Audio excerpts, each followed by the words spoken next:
àwọn tí wọ́n sọ pé irọ́ ni kò tẹ̀ ka Kùránì rí. Can you? Mo lè kake o. Èmi máa kake o. Máa ka Suratul Rahman. A'udhu billahi minash shaytanir rajim. Bismillahir rahmanir rahim. Ar-Rahman. Allama al-Qur'an.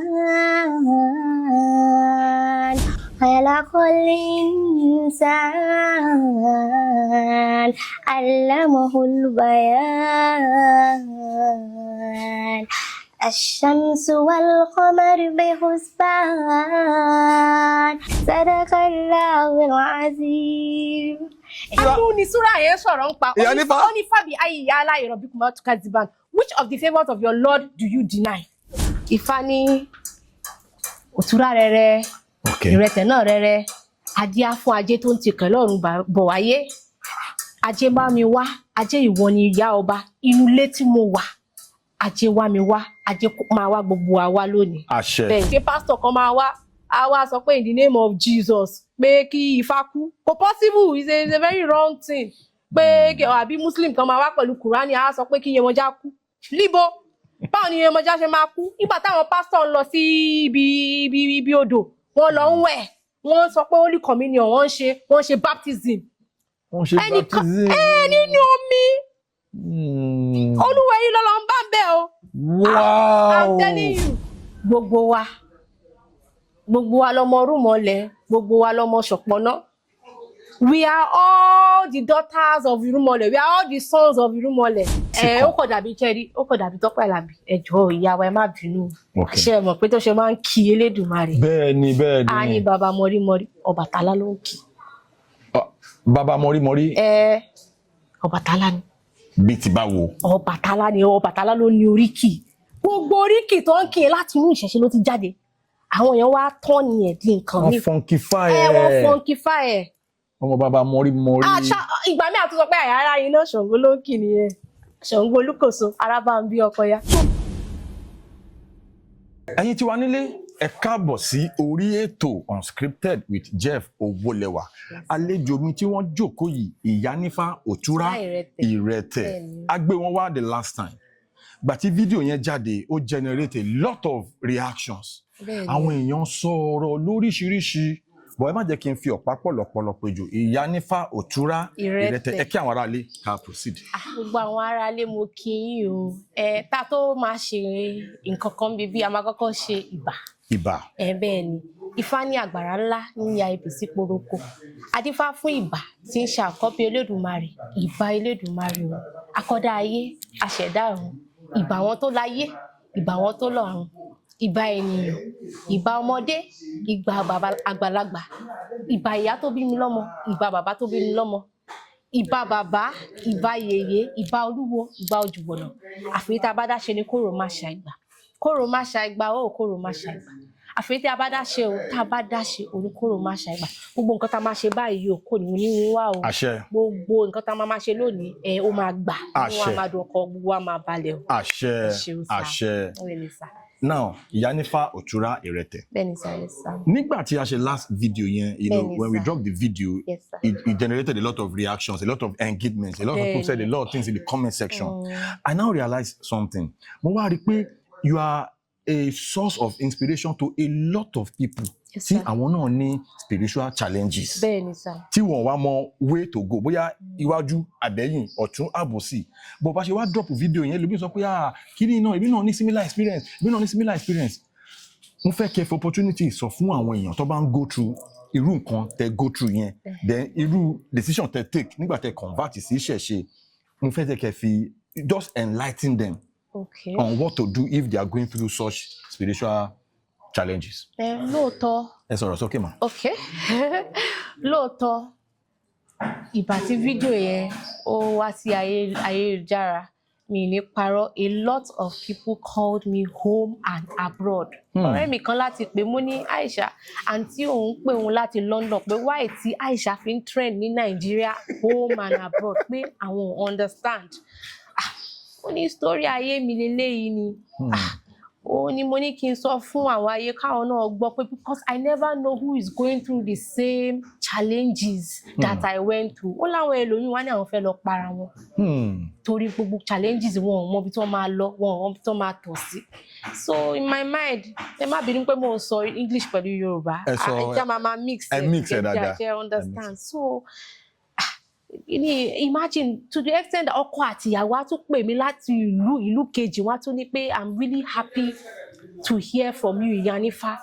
We are going through this kind of experience. How can we go? Where can we do this? Where can we do that?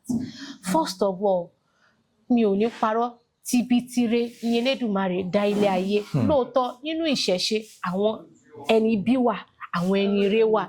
Potential ìṣẹ̀ṣe nìkan, Muslim àwọn ẹni ire wà ní àwọn ẹni bí wà, Christian àwọn ẹni ire wà ní ẹni bí. Ẹ kàn máa ṣèwúre pé kó rí yín kó gbé nǹkan aláwòrè. Ẹ torí orí tèmi ó padà gbé mi kan aláwòrè. Ó ní mo fi ń jẹ́rìí nǹkan tó ń ṣẹlẹ̀ nínú ayé mi báyìí. Inú mi sì dùn, ọkàn mi sì balẹ̀. Ó nídìí tí Ifá fi orúkọ mi, orúkọ Ifá mi tó ti fi sí Ifá mo dúpẹ́ láti Odù. Òtúrá ìrẹtẹ̀ òun ló sì jáde ò má sì kí fún àyẹn. Ẹ kí fún. Bẹ́ẹ̀ ni Ifá ní igúnnugún ní sàbà tiẹ̀ jẹ́jẹ́, àkàlàmọ̀gbò ní sàbà tiẹ̀ tí bá tẹ̀lé, àti sàbà akọ ní tọmọ nídìí wòǹgọ̀. Adífá fún Ọ̀rúnmìlà ọjọ́ tá lọ fẹ́ dúpẹ́ níyàwó á lọ gba ọrẹ tòníbọ̀. Adúpẹ́ àná o, agbọrẹ tòníbọ̀ o, òtúrá ìrẹtẹ̀, Ifá mo dúpẹ́. Ẹni tí Ifá yẹn bá bí ó yẹ kó máa dúpẹ́ ni pẹ̀lú gbogbo làálàá mi tí mo làkàkà tí n tó pàdé aláwòrè tó máa tú ní ayé mi ṣe. Torí nínú òtúrá ìrẹtẹ̀ Ifá yẹn sọ pé olúwo mi ó máa wà lára àwọn tó máa tú ayé mi ṣe. Nínú Ifá òtúrá ìrẹtẹ̀ náà ó tún sọ bẹ́ẹ̀ pé òtúrá ìrẹtẹ̀ máa ń ran awo lọ́wọ́ ni, awo náà máa ń ran òtúrá ìrẹtẹ̀ lọ́wọ́ ni. Bẹ́ẹ̀ gẹ́lẹ́ ló hand in hand. This one needs this one. Bẹ́ẹ̀ ni tó ní kò yẹ kí òtúrá ìrẹtẹ̀ máa ṣe báyìí fún awo so that ọ̀nà ẹ̀ máa lè tètè ṣí, á lè mọ ibi tó ń lọ. Àná òtúrá ìrẹtẹ̀ gbọ́dọ̀ máa kánjú kọ́nà ẹ̀ lè tètè ṣí, kọ́nà ẹ̀ lè tètè kó mọ ibi tó ń lọ. Nǹkan tó máa ṣe bí for 2 years kò ní lò 15 years sí. Kò ń ṣe ní kanjúkanjú, kò ń ṣe pé wọ́n ṣe ògùn owó kan kìnnìkan ó lọ wọ́n ń pidán. No, ètò láyé. Yes, inú mi sì dùn pẹ̀lú gbogbo challenges tí mo ti face. Kò sẹ́ni kankan tí kò ní ṣòro kankan láyé. Ó ní òwe Yorùbá kan tó máa ń pa. Wọ́n ní bá òkú ìṣe òtán. So kò sẹ́ni bọ́dì tí kò ní challenges kankan ní ayé wọn tí wọ́n bá. Ọmọdé gan ní challenges. Bẹ́ẹ̀ni. So nǹkan àmọ̀ràn tí mo máa gbà fáwọn èèyàn ni pé now kò tẹ́ ń ṣe àmọ̀ràn. The first thing tèmi rò bí I need ní ìṣẹ̀ṣe. Òun ni pé ìṣẹ̀ṣe need láti form community, a strong community that has backup. Tó máa receive àwọn èèyàn tó ń padà wá sílé. Ṣé bàbá tí ń sọ fún àwọn èèyàn pé ẹ padà wá sílé? Okay, kò kí n ṣe pé wọ́n convert. You didn't convert. Mo padà wá sílé ni. You actually went back to the basic. Mo lọ gbafá ilé bàbá mi ni bẹ́ẹ̀ ni mo padà wá sílé ni. Padà wá sílé ni. Bẹ́ẹ̀ ni. So what I want ìṣẹ̀ṣe people to do is àwọn àgbààgbà àtàwọn ọ̀dọ́ tó wà okay. They should form a community, an association, an organization for people who are coming back home. So wọ́n lè enlight wọn. Wọ́n lè máa represent interest wọn. Ṣé understand me? Torí pé most of all this mo ti rí lórí social media dáadáa, ẹ máa gbọ́ pé parents abandon the children who convert from Muslim Christian to ìṣẹ̀ṣe. Ó ń ṣẹlẹ̀ dáadáa pé àwọn míì máa gbé lọ sórí TikTok, wọ́n máa dáwó fún ẹni yẹn. Instead of that, àwa oníṣẹ̀ṣe ọ̀pọ̀lọpọ̀ wa Elédùmarè ti dá wa lọ́lá. Ó yẹ ká ṣàánú àwọn èèyàn. Torí pé kò sí nǹkan kan tó jẹ́ pé èèyàn jẹ́ oníṣẹ̀ṣe yẹn máa rùn, irọ́ ni. Àwọn oníṣẹ̀ṣe wà tó ń ra ilé, tó ń ra mọ́tò, wọ́n ti fún pé wọ́n tún ní foundation tó fi ń ran àwọn aláìní. Kò tẹ́ ṣe oníṣẹ̀ṣe nìkan tó ń ran Muslim, tó ń ran Christian, tó ń ran ìṣẹ̀ṣe lọ́wọ́. Wọ́n wà ń bẹ̀. So kàn create a forum tó máa go international, tá a máa mọ̀ pé wọ́n ò lè ṣì àwọn ilé lọ́nà. We should have credible babalawos tó máa receive wọn, àwọn olórìṣà tó máa receive wọn. They should have shelter. kó má wà lórí títì. Shelter. Bẹ́ẹ̀ni, so that they should feel loved. Because they will be lonely at that time because they are having spiritual awakening. You can imagine. Kọ́mọ sọ fún àwọn òbí wọn pé òun ò ṣe. Ó máa ṣẹlẹ̀ tí àwọn ọmọ máa sọ fún àwọn òbí pé mọ́mì dáàdì mi ìṣẹ̀sìn yín mọ́. Wọ́n máa wá kick wọn jáde. Ibo lẹ fẹ́ kó lọ. Ibi tí wọ́n ti máa bẹ̀rẹ̀ sí máa ṣìnà nìyẹn. Kọ́ máa lọ from one babaláwo to another one. And it's not their fault. It is because they don't have guidance. Ó kò dàbí báyìí mo fẹ́ wá sí Lẹ́kì mi wá ní guidance. Mo wá bẹ̀rẹ̀ sí lọ sí Ìyànàwòrò. Oṣòdì tí tó lọ Lẹ́kì torí pé mi ò mọ̀ ló máa pẹ́. Bẹ́ẹ̀ni. Màá ti ṣe understand àwọn mistake Ọlọ́run má jẹ́ arógun. Now, lórí point yẹn. Bẹ́ẹ̀ni. Gẹ́gẹ́ bí mo yẹ sọ lẹ́ẹ̀kan, a lot of reactions, a lot of engagements, a lot of comments. Bẹ́ẹ̀ni sir. Ó pọ̀ gan from TikTok to Instagram to Facebook, everywhere. People were just saying a lot of things, but tẹ́ bá wo gbogbo àwọn comments yẹn, mo fẹ́ kẹ́ fún àwọn tí wọ́n ń sọ negativity, tó ń sọ negative comments, mo fẹ́ kẹ́ fún opportunity kẹ́ fi reply wọn. Okay. Yeah. So, ṣẹ́rí àwọn tó ń sọ negative comments wọn, wọn lóye ni ìmọ̀. Ṣẹ́rí ìmọ̀ is something that is very important in this life. Ẹni tó bá ní ìmọ̀, òun ló lé ayé. Kò tẹ́ ń ṣe owó nìkan. Ẹni tó ìyẹn máa nídìí ìmọ̀ láti ti fi owó yẹn ṣe nǹkan gidi. Ìmọ̀ ló ní ayé. And the funny thing is, ìmọ̀ wà available to everybody. To a lot of people. Especially ìmọ̀ ìjìnlẹ̀. Yes, it's not available to everybody. So àwọn tí wọ́n sọ pé irọ́ ni kò tẹ̀ ka Kùránì rí, kò lọ sí ibi báyìí rí, báwọn ṣe a rí lórí YouTube, ó ṣe bí kò fẹ́ kú 1 week later, ó ti dìde padà. Kìnì kan irọ́ ni àṣé mo act àwọn mìíràn sọ pé mo act Yorùbá movie. Wọ́n ní Yorùbá movie ni mo act pé ìgbà wo ni movie máa jáde. And this is my pain and this is my story tí mo sọ fún àwọn àgbáyé pé kó gbọ́. Kó lè learn. Your reality. Bẹ́ẹ̀ni. So náà ni mo fi sọ pé Ìṣẹ̀ṣe community needs a big forum. A big forum like. Kó máa receive àwọn èèyàn. Tí wọ́n ní irú case tèmi so that wọ́n ní feel lonely kó má sọnù. Àwọn èèyàn tó padà wálé. Because now à ń sọ fáwọn èèyàn pé kó padà wálé. Àwọn èèyàn náà ń béèrè lọ́wọ́ wa say okay ẹni ká padà wálé kí la fẹ́ padà wálé. Okay. So they need enlightenment. Yes, they need enlightenment. Òun náà ni mò ń sọ̀rọ̀ nípa. Àwọn tó ń sọ pé mi ì lè ka kéwú, irọ́ ni mo lè ka kéwú. Can you? Today a lot of people said kò lè ka kéwú because ẹ sọ pé tẹ́ bá ń ka kéwú yẹn pé ohun yín máa ń dùn. Àwọn yẹn máa ń sunkún. Èmi gan wá ń crave. Á dàbí pé ẹ̀mí kan rise. Can you? Mo lè ka kéwú. Èmi máa ka kéwú. Màá ka Suratul Rahman. Ẹ lè ka? Mo lè ka o. Torí that was one of my best surah. Ìgbà tí mo ṣe Muslim. Torí surah yẹn sọ̀rọ̀ nípa àánú. Ó yẹ ká fún wa. Okay. Ó yá o, ẹ máa gbọ́ o. Àwọn àfáà tó ní mi lè ka kí ó torí mo rí comment section mi lórí Facebook. Àwọn míì tẹ́ sọ pé máa kú, kò ní jẹ́ tèmi. Àṣẹ. Bẹ́ẹ̀ni, wọ́n ní tí Ifá kan sọ pé wọ́n ní tí awo ò bá ti jẹ̀wọ́n kékeré, awo ò ní kún kékeré, èmi ò ní kún kékeré. Láṣẹ Elédùmarè. Màá ka súrà kan, wọ́n pè súrà yẹn ní Suratul Rahman. Ó sọ̀rọ̀ nípa àánú. Okay. أعوذ بالله من الشيطان الرجيم بسم الله الرحمن الرحيم الرحمن علم القرآن خلق الإنسان علمه البيان الشمس والقمر بحسبان والنجم والشجر يسجدان والسماء رفعها ووضع الميزان ألا تطغوا في الميزان وأقيموا وزن بالقسط ولا تخسروا الميزان والأرض وضعها للعنان فيها فاكهة والنخل ذات الأكمام والحب بوز العصف والريحان فبأي آلاء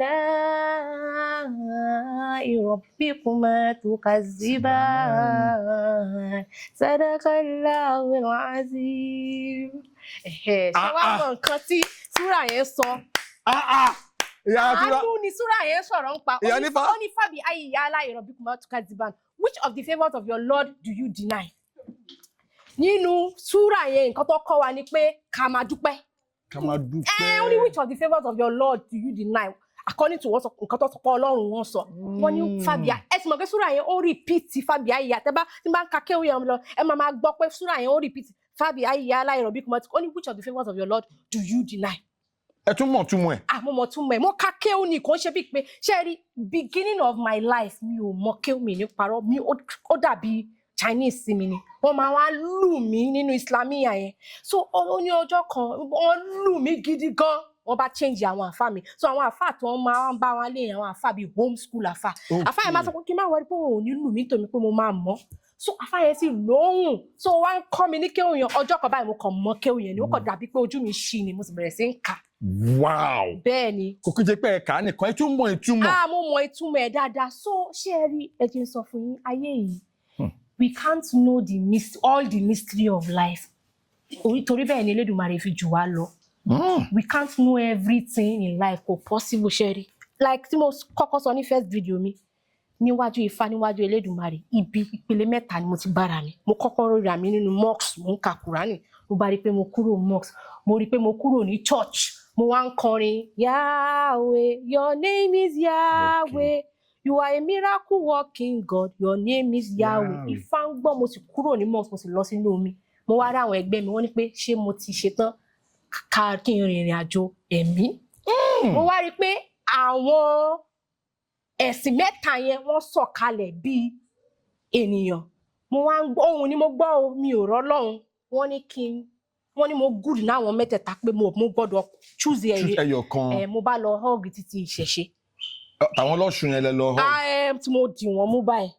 Wọ́n wá sọ fún mi pé tí mo ṣe wà yìí mo ti yan ìpín mi bẹ́ẹ̀ èyí yìí ni mo máa bẹ̀rẹ̀ sí ń tẹ̀lé. Pé the other ones yẹn kò ń ṣe lára ìpín mi mọ́ pé mo ti outgrow ẹ̀. Pé ti tèmi nìyẹn o pé mi ò need láti condemn àwọn tó kù.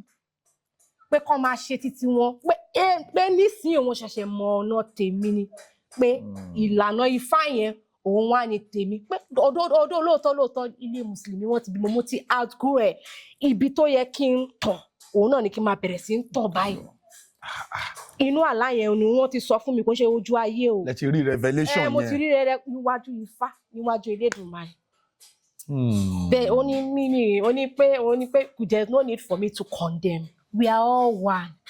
As Africans, like I will always say, African belongs to the ancestors. Africa belongs to the ancestors. Yes, it belongs to àwọn onílẹ̀. Àwọn tó nílẹ̀. Bẹ́ẹ̀ni, àwọn tó nílẹ̀. That's why we are Africans. Bẹ́ẹ̀ni. That is the essence of being an African. Gbogbo àlà ń jẹ fún. Bẹ́ẹ̀ni. Be it Muslim, Christian or ìṣẹ̀ṣe. Ṣèbí ewé ni kí ni ìṣẹ̀ṣe represent? Ewé àtẹ̀gbò òun náà ni. Títí Ọ̀rúnmìlà. Okay, mo fẹ́ kẹ́ at this point now mo fẹ́ kẹ́ ṣe àwọn clarity kankan fún wa. Yes sir. Bídélé. Bídélé yìí kí ló represent? Títí Ifá lélẹ̀ ewé àtẹ̀gbò. Kí lorúkọ ẹ̀? Òtútù ọpọ̀n. Ilẹ̀kẹ̀ Ifá nìyẹn. Bẹ́ẹ̀ni. Okay. Yes, ewé àtẹ̀gbò ló represent. Kámẹ́rà ṣe ń rí. Ewé àtẹ̀gbò ní bẹ́ẹ̀ni. So eléyìí tó ní yellow and brown yìí ṣé yellow and brown ni? Títí bẹ́ẹ̀ni títí Ọ̀ṣun ṣẹ̀ǹgẹ̀ṣẹ̀ ni. Yes, olóyin ayọ̀. Oládìkọjọ ẹbọra tí ń gbénu mi awẹdẹ kó tó wẹ mọ ìjẹ lọ́wọ́ ìjẹ lẹ́sẹ̀ ẹwùjí alágbólódò ìyá mi nìyẹn òrìṣà tó wà lórí mi nìyẹn Ọ̀ṣun. Okay. Yes. Òun náà ni tọwọ́ yìí náà ló wà níbí. Òun náà ló wà níbí mo tún gbé sọ́rùn ni. Ṣé mo wáyé tí mo fi ń wo àwọn ẹ̀ṣọ́ yìí. Okay. Mo like láti máa wo ẹ̀ṣọ́ but Ifá ìjẹ mi Ìrosùn Àjàlá ló gbé wọ́n tún pe Ifá yẹn ní Ìrosùn Ẹlẹ́mọ̀ṣọ́. Kí ni ó mean? Pé kéèyàn máa gbé ẹ̀ṣọ́ ni. Okay, kéèyàn máa ṣoge. Náà kò ń ṣe bí oge. Ìyẹn ò lè rí ṣe nínú Ifá yẹn ó sọ̀rọ̀ nípa pé ìyẹn ò lè rí ọmọ òrìṣà tó má rí àmì òrìṣà lára ẹ̀. Okay, symbol. Kò ń ṣe kó rí nǹkan kan torí ikú ni o. Yes. À ń gbé láàrin àwọn ẹ̀mí àìrí. Ṣé ẹ mọ àwọn ewu tí àwọn orúmọlẹ̀ ń jà lẹ́yìn wa a lè rí wọn. Ṣé understand but wọ́n wà láàrin wa. So òun ni mo fi máa ń gbé kọ́rùn all the time. Yes. Mo fẹ́ ká wọ nitty-gritty program. Ẹgbẹ́ ni ilé àbí? Okay. Ọbàtálá ni ilé tó ní white. Yes. Okay. Then mo wá tún fi ajé sí. Ajé ni bẹ́ẹ̀ni òtúrá ìrẹtẹ̀ náà sọ̀rọ̀ pa ajé. Bẹ́ẹ̀ni. Ẹ lè kí òtúrá ìrẹtẹ̀ ṣó ní kìkì. Bẹ́ẹ̀ni. Ifá ní òtúrá rẹrẹ, ìrẹtẹ̀ náà rẹrẹ, adíá fún ajé tó ń tikẹ̀ lọ́run bọ̀ wáyé.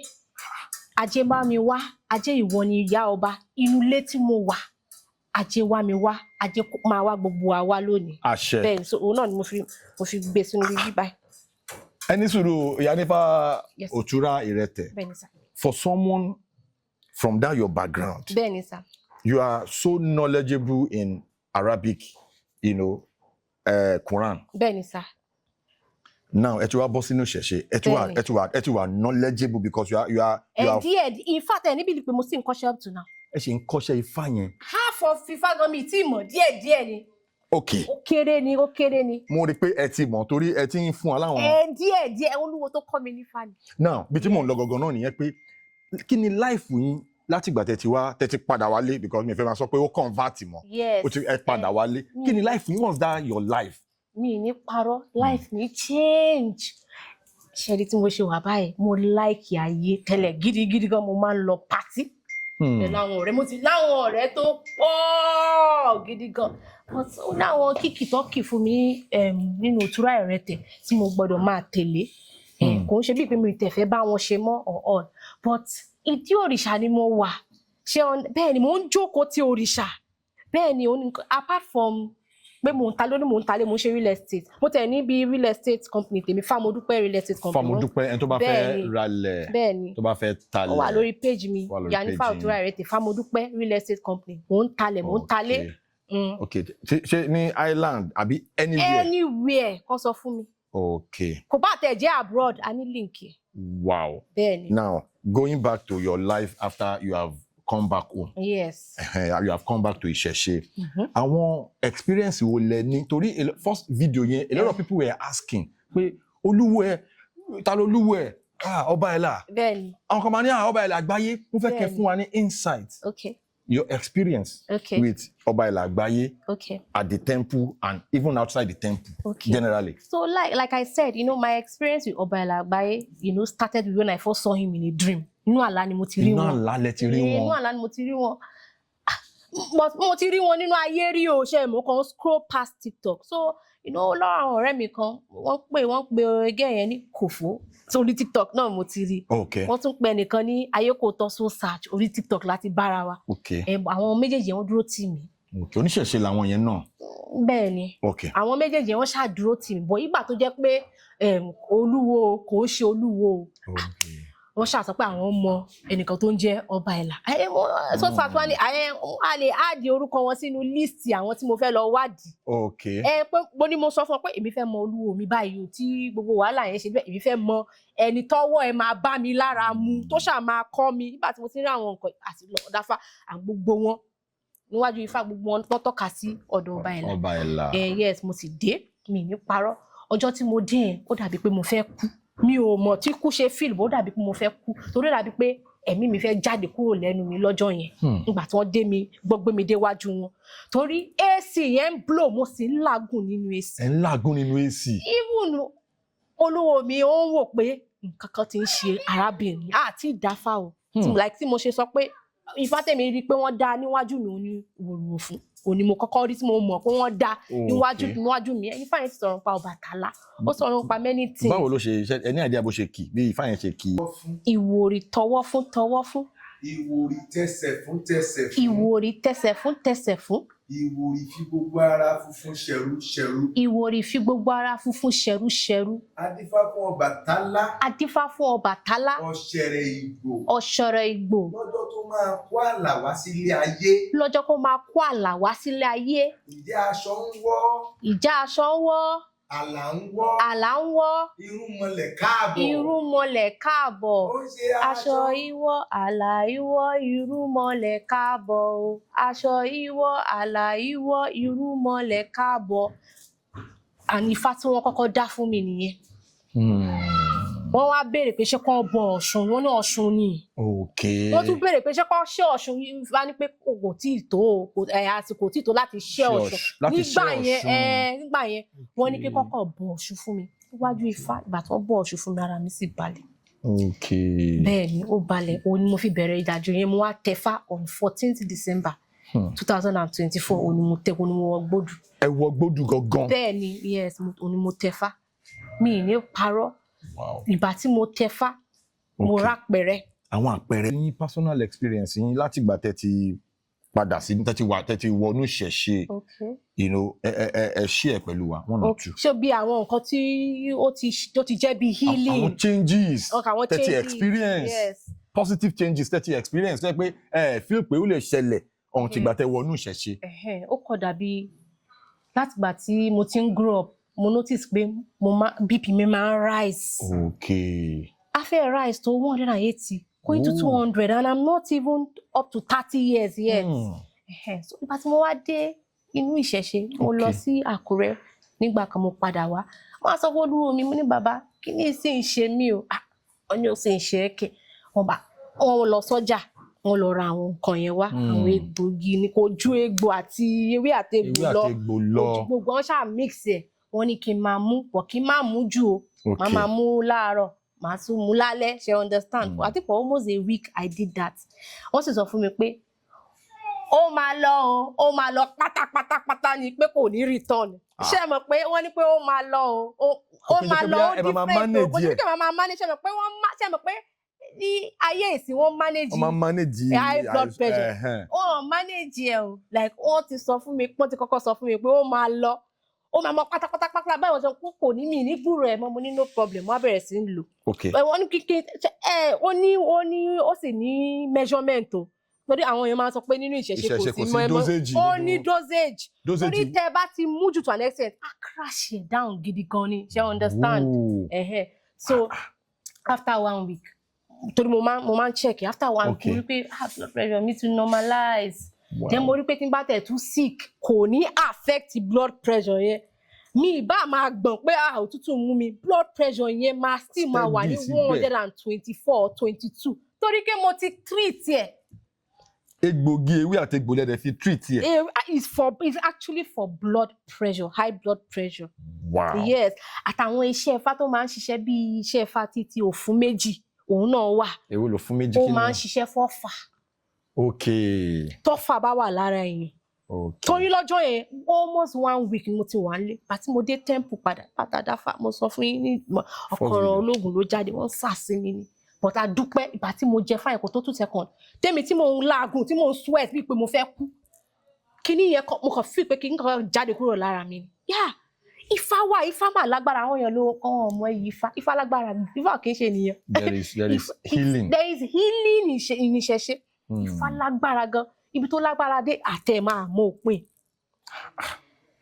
There is healing in iṣẹ́ Ifá wọn ṣe débẹ̀, ṣe nǹkan burúkú. Tí kíní yẹn fi ọfà yẹn jáde kúrò lára mi ni. Àní mo dìde, mo sì lọ bá olúwo, mo ní olúwo mi, ara mi ti yá. Yes, and he was smiling. Wọ́n ní pé kí n lọ sinmi. Torí we all saw the video. Yeah, torí wọ́n sọ fún mi pé bí àwọn máa tẹ̀ gbé mi lọ sí hospital tí mo ṣe ń ṣe. But luckily for me, oṣù mi ṣẹ̀ṣẹ̀ wọnú ara wọn ni. A sì máa ń dáfá oṣù. Òun ló ṣe dá tí at least tíyẹn máa kan dáfá oṣù tíyẹn fi máa yẹra ẹ̀ wò. Bẹ́ẹ̀ ni, torí nǹkan tí Fá sọ lónìí, ó lè change ní ọ̀la. See another thing ní ọ̀la. Bẹ́ẹ̀ ni, because our life changes too. Bẹ́ẹ̀ ni, yes sir. As someone tí ó wá láti background yẹn, this is not to denigrate any religion. This is just Iya Otura experience.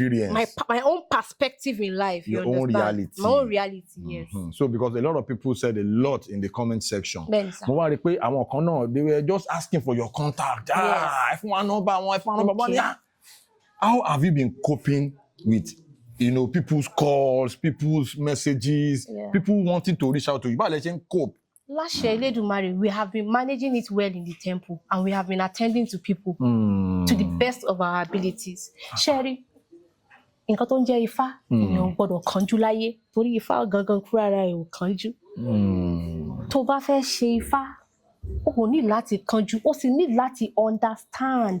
Tó bá ti understand dójú àmì, you be going, wàá ṣá máa lọ, wàá máa lọ. It does not mean pé you will not encounter challenges from time to time. But tó bá ti tọ̀ Ifá yẹn máa fún ẹ ní ìrètí, ó máa calm ẹ down. Bẹ́ẹ̀ ni Ifá ò kí ń dẹ́rù bàyàn. Ṣé understand? So nǹkan tẹ́mi nínú ọkàn mi, nǹkan tẹ́mi rí nìyẹn. Yes, aláṣẹ Elédùmarè, gbogbo wa la máa pẹ́ láyé. Torí Ifá kan sọ ní tẹ́mi ò bá ń bọ̀, làjẹ́ ń bẹ, ìyìn làjẹ́ ń bẹ. Tẹ́mi ò bá ń bọ̀, lọ́lá ń bẹ, ìyìn lọ́lá ń bẹ. Tẹ́mi ò bá ń bọ̀, ire gbogbo ń bẹ, ìyìn ire. So ẹ̀kan imagine Ifá ti ń yé wa pé in fact ẹ̀mí wa ló yẹ ká máa dùn jù. Ẹ̀mí wa ló yẹ ká máa dùn jù. Bẹ́ẹ̀ ni ẹ̀mí wa, torí tá bá ti lẹ́mìí, tá bá ti lálàáfíà, a lè ṣe nǹkan tó yẹ ká fẹ́ ṣe, gbogbo nǹkan tá bá fẹ́ ṣe láyé a lè ṣe. Nǹkan táwọn èèyàn understand nìyẹn. Torí people are having this misconception that immediately tó bá dénú Ifá, ògo dé, ọlá dé, kí akọ̀ dàbí idán. And that is what is spoiling us in the Yoruba industry. That is what is spoiling us in the Yoruba, in Hollywood. Àwọn máa ṣe Yorùbá movie. Bí àwọn babaláwo wọn pọ̀fọ̀ kan immediately kíní kan jáde, ẹni yẹn sọ pé òun ló ń gbówó wá. It's not done. So mo ní láti sọ fún àwọn tó ń ṣe àwọn Yorùbá, àwọn actors wa, àwọn actress wa, pé kó máa ṣe àwọn Yorùbá, kó lọ ṣe ìwádìí ìjìnlẹ̀ lọ́dọ̀ àwọn àgbààgbà.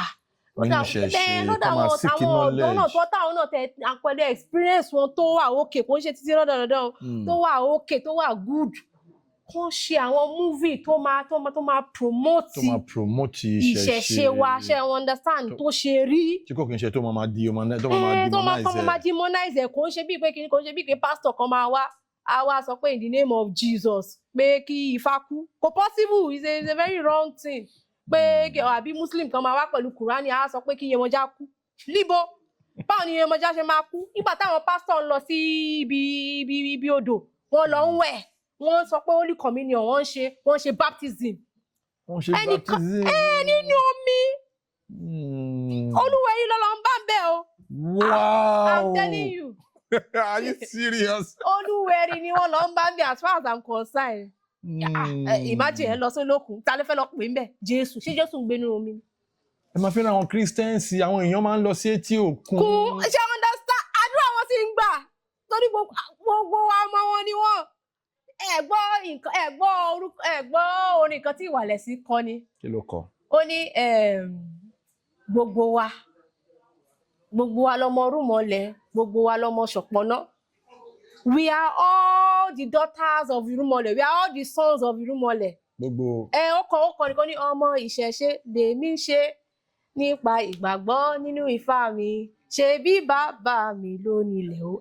Ó ní gbogbo wa pátá lọmọ Ṣọ̀pọ̀nná. Ó ní gbogbo wa pátá lọmọ Rúmọlẹ̀. Àti gbogbo wa àtàwa náà tàn. Àtẹ̀yìn náà ọmọ Rúmọlẹ̀ nìyí. Ọmọ Ṣọ̀pọ̀nná. Ọmọ Ṣọ̀pọ̀nná ni gbogbo wa. Ọmọ Èṣù ni gbogbo wa. Ọmọ Yemọja ni wa. Ọmọ bàbá mi lèmi. No, ẹ kì í ṣe ọmọ bàbá mi, tẹ́ bá lọ wádìí dáadáa. That is why we are. Ọmọ Rúmọlẹ̀ ni gbogbo wa o. Ọmọ Rúmọlẹ̀ ni gbogbo wa. Nǹkan tí mo fẹ́ káwọn èèyàn mọ̀ ni. Torí kò sẹ́ni kankan tó lọ ń pèjọ olókun lọ́wọ́ ọ̀kan mọ̀ kọ́ ṣe máa pè ní ìlànà ti ìṣẹ̀ṣe lókun nìyẹn. Wọ́n á pe Jésù, wọ́n á pe Mary, wọ́n á pe gbogbo wọn. Lẹ́gbẹ̀ẹ́ òkun. Ìwúre wọn ti máa gàn wọ́n torí gbogbo wọn, àwa náà gbogbo ọmọ wọn ni wá. Okay, nǹkan tẹ́ ń tọ́ láti sọ bí ẹ ṣe ń analyse àwọn ọ̀rọ̀ yìí. Bẹ́ẹ̀ni. Ó ń ṣí àwọn ìmísí kan. Ó kọ̀ dàbí Kẹ́rí, ó kọ̀ dàbí Tọ́pẹ́ Àlàbí. Ẹ jọ̀ọ́ ìyá wa ẹ má bínú. Ṣé ẹ mọ̀ pé tó ṣe máa ń kí Elédùmarè? Bẹ́ẹ̀ni. A ní bàbá mọ̀rímọ̀rí, Ọbàtálá ló ń kí. Bàbá mọ̀rímọ̀rí. Ọbàtálá ni. Bí ti bá wo. Ọbàtálá ló ní oríkì. Gbogbo oríkì tó ń kí láti inú ìṣẹ̀ṣe ló ti jáde. Àwọn èèyàn wá tán ni ẹ̀ di nǹkan ní. Wọ́n funkify ẹ̀. Wọ́n funkify ẹ̀. Ọmọ bàbá mọ̀rímọ̀rí. Ìgbà mi àtúntò pé àyàrá yín náà Ṣàngó ló ń kì nìyẹn.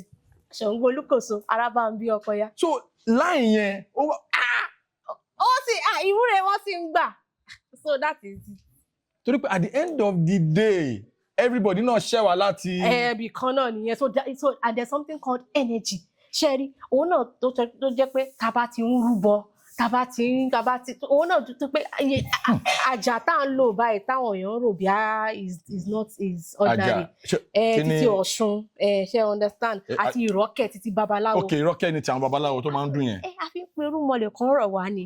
so àwọn tó ní energy yẹn àwọn tó wà very spiritual wọ́n máa pè àwọn Muslim àwọn Christian pé wọ́n lùlù ṣé mọ̀ pé nínú mosque náà wọ́n máa lùlù bẹ́ẹ̀ ni wọ́n máa lu bàndúrì nínú church náà wọ́n máa ń lu agogo àwọn náà máa ń lo ìrọ́kẹ́ wa táwọn babaláwo máa ń mú sọ́wọ́ tó máa ń dé kẹ́kẹ́ àjà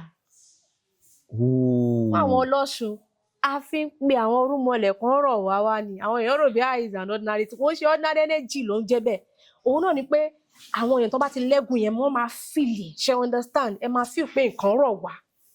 ní moment tẹ́ ń ṣe. tá à ń ṣe àríyá yẹn tá à ń jó yẹn trance tá à ń sọ̀rọ̀ ń pa yìí inú ìṣẹ̀ṣe ló ti jáde. no pé táwọn tó máa ń pẹ́ èèyàn gbẹ́mí. irúmọlẹ̀ ló dé nìyẹn.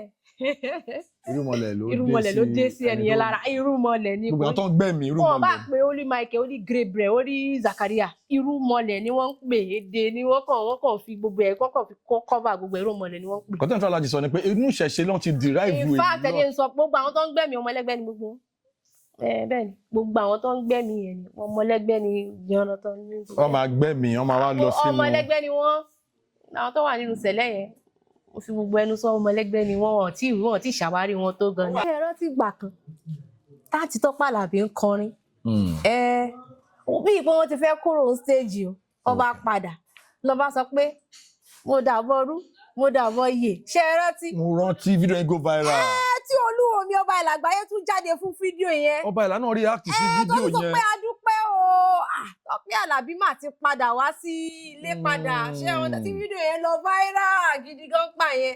wọ́n ní mini ẹ̀rẹ́ ni tó wà lẹ́gbẹ̀ẹ́ ni ṣe é rántí woman yẹn tó tún wò ó báyìí tó pé kò wọ́n òye yẹn òye ṣe understand. Àdùkẹ́ gold kọ́lọ́n fọ́ ọ̀dùkẹ́ ibo ni woman yẹn wà báyìí ó padà kú. so ó tẹ̀ possible wí àbọ̀ tó sọ pé òun dẹ́ bọ́ mo ṣe àbọ̀rú mo ṣe àbọ̀yè ó tún sọ pé òun tún dẹ́ bọ́ òun rú òun tù. bó ṣe ń sọ ọ̀rọ̀ yìí. ọmọ yẹn ní spiritual significance ṣé understand. spiritual significance. àmì táwọn olórí máa ń kọrin wọ́n. ó yé wọn bó ṣe ń kọ. wọ́n sọ àwọn messages ni wọ́n fi style pass àwọn message ni. ó ní mo sọ pé ọmọ ẹlẹ́gbẹ́ ni wọ́n ọmọ ẹlẹ́gbẹ́ ni èmi náà mo wà proud one tẹ̀ ni wọ́n ní ọmọ ẹlẹ́gbẹ́ ni wọ́n. nísìnyí ẹ̀ ń sọ bí ìgbà tó yẹ pé connection wà láàárín spirituality yẹn. bẹ́ẹ̀ ni. But it is more than what people are seeing. Torí orí ìjìnlẹ̀ ní Tọ́pẹ́ Àlàbí máa ń kọ ọmọ ẹ̀mí ni ọmọ irúnmọlẹ̀ sí ni ibi tó ń lò ìrọ́kọ̀ ìyàtọ̀. ṣèjìrì bí ẹ ṣe ń ka kéwù yẹn lẹ́ẹ̀kan yẹn. bẹ́ẹ̀ ni.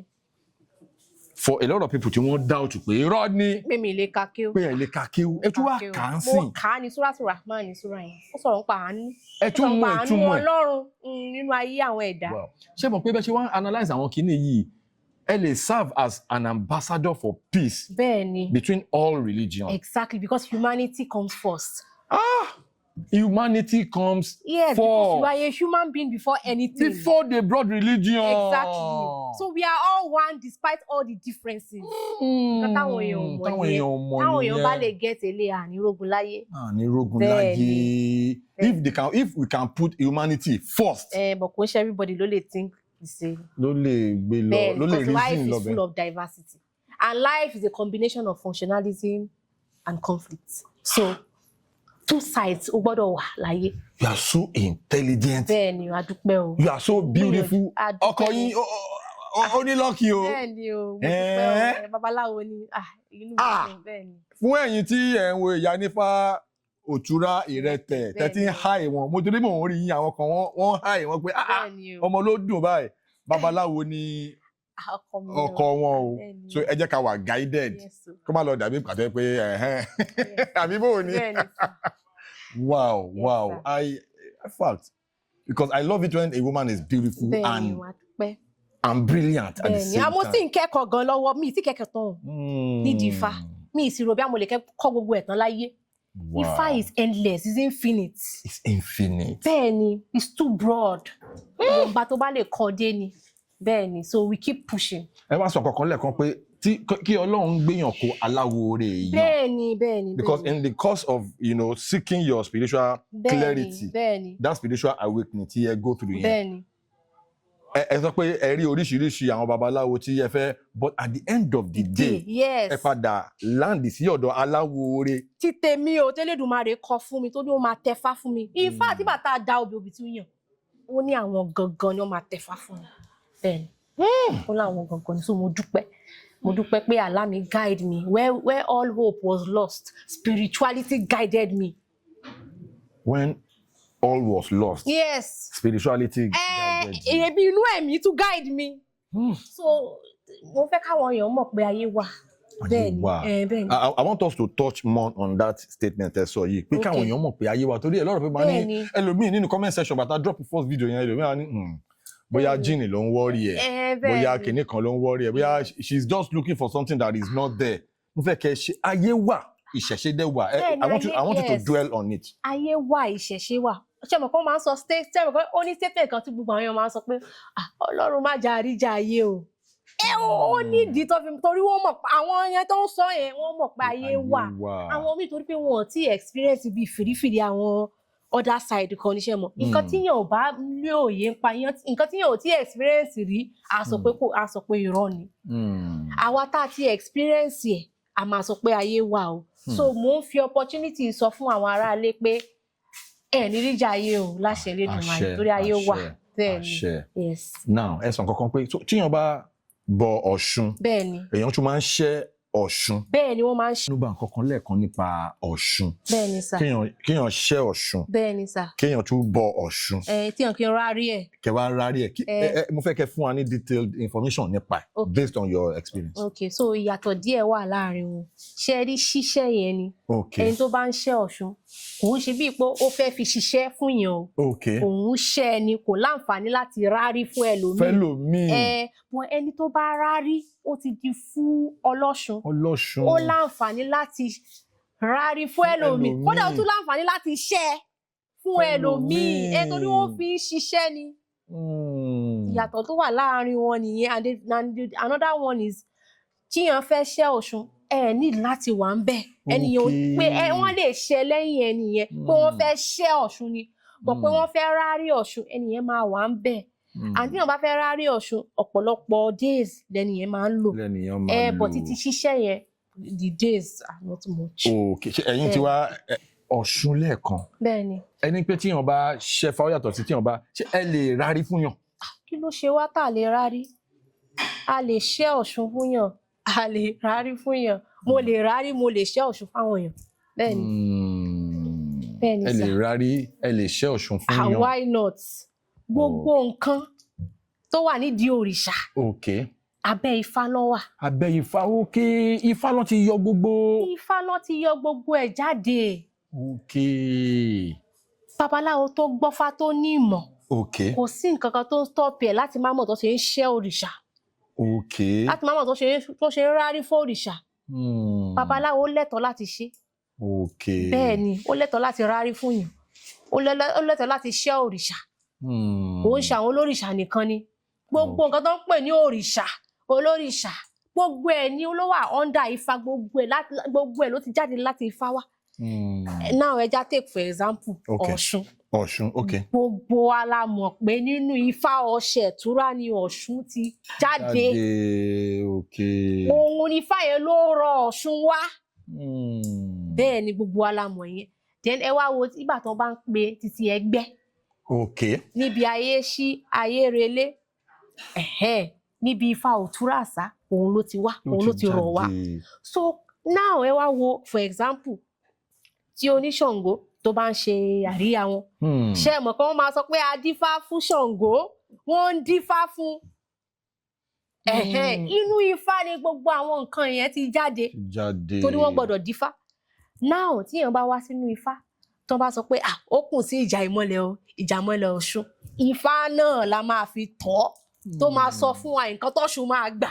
Ọwọ́ Ifá náà máa ti béèrè. Ifá máa sì sọ fún wa pé Ọ̀ṣun fẹ́ jẹun, nǹkan t'Ọ̀ṣun fẹ́ ni a sì máa fún.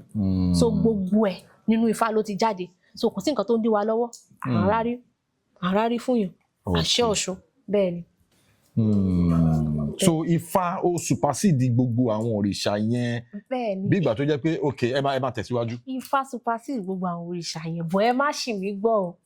mi ò sọ pé àwọn olórìṣà kò lè ṣẹ́ Ọ̀ṣun fún yàn kan ò lè ra mi sọ pé àwọn èèyàn gbọ́dọ̀ lọ sọ́dọ̀ àwọn olórìṣà àwọn lè lọ o ṣe understand ṣùgbọ́n àwọn olórìṣà ni wọ́n pera wọn which is good is a good thing bẹ́ẹ̀ ni wọ́n lè lọ síbẹ̀ àwọn olórìṣà wọ́n lè rárí wọ́n lè ṣẹ́ Ọ̀ṣun fáwọn èèyàn but mostly sọ pé babaláwo ó ní ẹ̀tọ́ láti ṣẹ́ gbogbo òrìṣà tó bá ti kọ́ ẹ̀kọ́ débẹ̀. nípa ó ti yé wa ẹ ṣe gan tí ẹ ń fi àwọn ìmọ̀ yẹn tẹ́ fi ń bọ̀ wá ní orí ètò now Iyanifa ṣe ti rí ẹgbẹ́nulé story kan ní last video bẹ́ẹ̀ ni yes sir nípa experience yín ní rehabilitation center kan ní Ìkòròdú ní Gbogbo àwa miss out àwọn point kan bẹ́ẹ̀ mo fẹ́ kẹ́ reflect a little bit. bẹ́ẹ̀ ni so mo ní ìgbà tí wọ́n wà ní Ìgbogbo Abu Hussein hospital specifically òun ni wọ́n gbé mi lọ and all of them wọ́n ní pé jí ni mo ní wọ́n fún mi láwọn àgbo àwọn nǹkan àwọn gbogbo nǹkan yìí bàtí kò ṣe nǹkan tó ń ṣe mí ń weaken àwọn iṣan mi ṣé o understand ń weaken iṣan mi so ọjọ́ kan ìgbà tí mo rí pé mi ò lè sùn mọ́ fọ́jọ́ mẹ́ta mo kàn ń ranjú ni Ọlọ́run má jà rí ibi ẹni tó ń ranjú ìgbà wọn ni wèrè ò ní ṣe so mo kàn wọṣọ ní kódà mi ìtẹ̀wọ́ ń darí ẹ̀mí ní parọ́ mo sì rí pé lẹ́ẹ̀kún ṣí òun ni mo fi sá jáde. Sá jáde ní straight ni mo kọ́ rí bike man kan báyìí mo ní kó fún mi lówó bá fún mi lówó mo bá rí bus kan báyìí mo ní wọ́n kidnap mi ni mo bá wọn ní bus yẹn wọ́n bá ní àwọn máa gbé mi dé Ketu ní last bus ìgbà tí mo dé Ketu ni mo dákú àwọn area boys wá sọ̀rọ̀ àná wọ́n bá ti pé ìyá ibo lòlù mo ní mo lọ sọ́dọ̀ ọba ìlà ní Lẹ́kì wọ́n ní àwọn máa gba Uber fún mi pé ṣé mo wà ṣọ́ọ̀ pé tí n bá dé Lẹ́kì wọ́n máa lè sanwó Uber tó máa gbé fún yín wọ́n ní wọ́n máa sanwó mo ní máa wọrí ẹni tí mo lọ báyìí èṣe èèyàn kékeré èèyàn láàánú ni ó máa bá mi sanwó tó ṣe gbé mi sínú mọ́tò yẹn wọ́n gbé mi sínú mọ́tò ni mo ti fẹ́ mo ti dákú mo ti jí mo ti ní wọ́n ti fi rọ́ọ̀bù sí gbogbo ara mi tó rárá mi ń gbọ̀n ó kàn dàbí ẹni tó sọ pé ó ní cancer kò ní cancer wọ́n sì ṣe radiation fún báwo lẹni yẹn ṣe fẹ́ fi so adúpẹ́ now last video yẹn ó go viral bẹ́ẹ̀ ni sà. Kí ni impact video because mo rí àwọn publications kan bóyá àwọn bóyá àwọn papers kan interview yẹn something Tribune, like that. Yes they wanted to know my journey in all aspects not even only on Ìṣẹ̀ṣe alone how I have come and mo sì dúpẹ́ pé Mrs. Ajanaku she was able to listen to me so mo dúpẹ́ so it's my story is just to inspire people that are going through and many people called. Many people come over the changes effect virality video yẹn kí ni effect. So the effect is that we are able to reach out to people going through the same experience like me to give them hope that it is not over. You can still get it right. Ìṣẹ̀ṣe will definitely put some structures in place if there are no structures now. They will still put. What do you want about video me? Bẹ́ẹ̀ni. Àwọn lọ́ba ń gbọ́ video mi lọ́wọ́. Bẹ́ẹ̀ni. Is going viral, so we should put structures in place so we can welcome them back home and we can sensitize them on what Ìṣẹ̀ṣe is before going through any process. Àwọn tó yẹ kó jókòó ti Ifá, àwọn tó yẹ kó ṣẹ́ Ọ̀ṣun, it will be done gradually with guidance, with good babalawos and good olorishas. Now, ọ̀rọ̀ yẹn basically video yìí is not to denigrate or demonize any religion. And to encourage people out there that I feel you, I know what you're going through, and it is not over as far as you don't give up. And Ìṣẹ̀ṣe is beautiful when researched well, because you need knowledge to do Ìṣẹ̀ṣe. You need knowledge to do Ìṣẹ̀ṣe. You don't go into it blindly. No. You need to understand what you are about to go into. Yes. At least for the people coming after me, at least kò yẹ kó jagun. Ó yẹ kó jẹ́ ìrọ̀rùn fún. Ó yẹ kó easy fáwọn. Torí kò easy fún èmi ti jagun yẹn sẹ́yìn. So àwọn people that are coming after me kò yẹ kó jagun yẹn, kò yẹ kó tó bẹ́ẹ̀ ìrọ̀rùn ni. Ṣé ẹ mọ̀ why tí àwọn yẹn fi máa ń jagun? Àwọn èèyàn ń jagun sódò ó lè rọ̀ fún àwọn tó wà lẹ́yìn ni. Bẹ́ẹ̀ni. Ṣebí they said they fought for Nigeria's independence. Bẹ́ẹ̀ni. Ẹ̀rí pé ó rọrùn fún wa díẹ̀. At the end of everything, we are not under slavery. Bẹ́ẹ̀ni. We have our independence. So Elédùmarè máa ṣàánú wa. Àṣẹ video yẹn àwọn èèyàn react, a lot of people called, a lot of people sent in messages. Asking for your contact. Okay. They just want to get in touch with you. Bẹ́ẹ̀ni sir. ṣé ẹ lè share contact yín fún àwọn tó fẹ́ get in touch pẹ̀lú? Sure, why not? Ẹ lè pè mí lórí 070-121-86127. Again, I repeat, ẹ lè pè mí lórí 070-121-86127. Àwọn tó bá fẹ́ reach out sí náà lórí social media platforms sí ẹ sọ fún wọn. Iyanifa_Erete lórí TikTok. Iyanifa Erete lórí Instagram. Yes, you can reach me there. Okay, okay. And last thing before we go, torí inú mi máa dùn gan gẹ́gẹ́ bí mo yẹ sọ lẹ́ẹ̀kan pé ẹ ká kéwú. Oh, mesmerize me. But I'm a lot of people don't know why no. Fún àwọn doubting Thomas on the ẹ ló ń pa kíní kan. Ó yà mí lẹ́nu. Àkó ṣe bí pé mo ń báyìí o. Ó nígbà kan ó ní period kan tí mi mọ̀ kí ó. Then ó wá ní àwọn period kan báyìí tí mo bẹ̀rẹ̀ sí mọ̀ kí ó ní ó bẹ̀rẹ̀ sí yé mi. But ìrìn àjò mi ó shift. That's for you to show that life is a mystery. Àmọ́ ya àwọn pastor tó jẹ́ pé Mùsùlùmí ni wọ́n tó di pastor. Bẹ́ẹ̀ni. Wọ́n pọ̀. Bẹ́ẹ̀ni. There are pastors who were once Muslims. So kò ṣẹ̀ṣẹ̀ tí ẹni tó jẹ́ pé Christian ní tẹ́lẹ̀ ó di oníṣẹ̀ṣe. Tó jẹ́ pé ẹni tó ṣe Muslim tẹ́lẹ̀ ó di oníṣẹ̀ṣe. A ní láti máa bára wa jà. A ní láti máa rán iṣẹ́ ẹkú síra wa. All we need is peace. Ẹ jẹ́ káwọn èèyàn ṣẹ̀sìn wọn ní àlàáfíà. Then, in the course of this journey so far, adúpẹ́ pé gbogbo ẹ ti yanjú. Is there any significant challenges tó ṣẹlẹ̀ sí maybe spiritual? It could be a spiritual attack. It could be, you know. Like I said, mo sọ fún pé nígbà kan ó rẹ̀ mí gan, and I knew that it was not natural. I didn't come to the temple for 1 week. Ilé Ifá náà mo sá wá sí. Mo ní ẹ gbà mí o, nǹkan tó ń ṣẹlẹ̀. Ifá òfun méjì ni wọ́n fi parí iṣẹ́ yẹn lára mi. Fún ọ̀fà ni kò take anything. Ifá òfun méjì ni mo jẹ sínú. Ìgbà tí mo jẹ Ifá òfun méjì yẹn sínú, ọ̀fà yẹn sì jáde in 2 seconds. Ṣé rí, mo sọ fún yín ní nǹkan olúwo mi máa ń sọ fún mi pé oògùn ìtọ́jú ara òun ló máa ń ṣiṣẹ́ jù láyé yìí. Ẹsẹ̀kẹsẹ̀ ló máa bẹ̀rẹ̀ sí máa ṣiṣẹ́. Àti bẹ́ẹ̀ lọ. So a dúpẹ́. Ìṣẹ̀ṣe is real. Ìṣẹ̀ṣe is beautiful. It gives healing.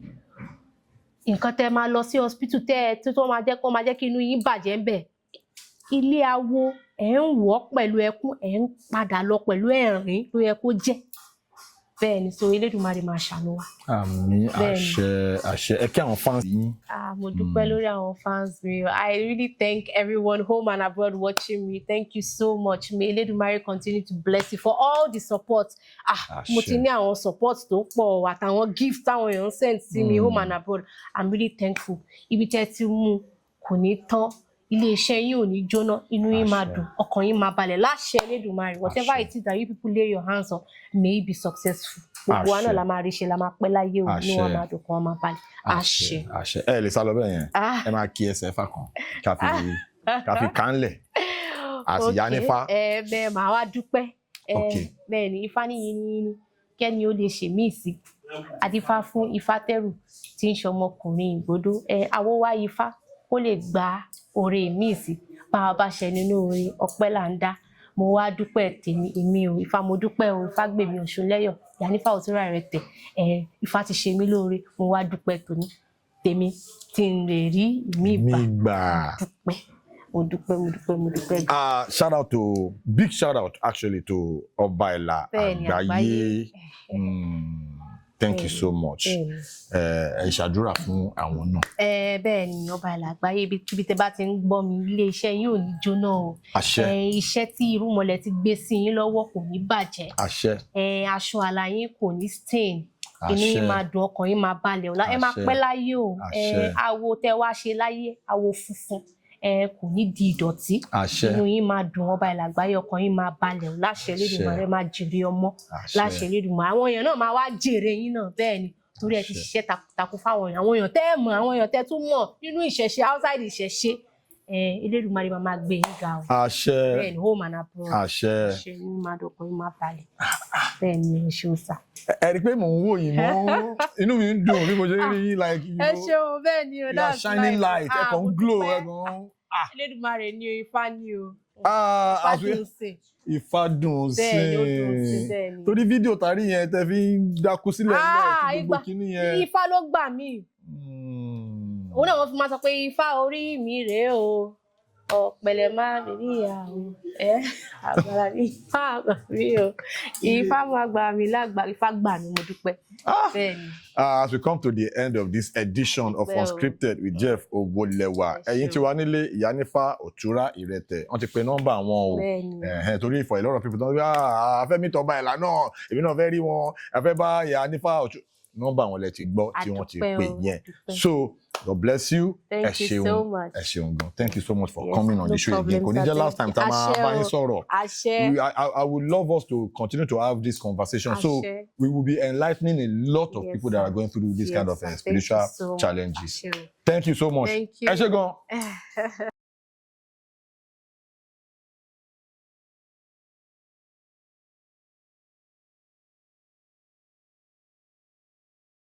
Please subscribe to my YouTube channel and press the notification button.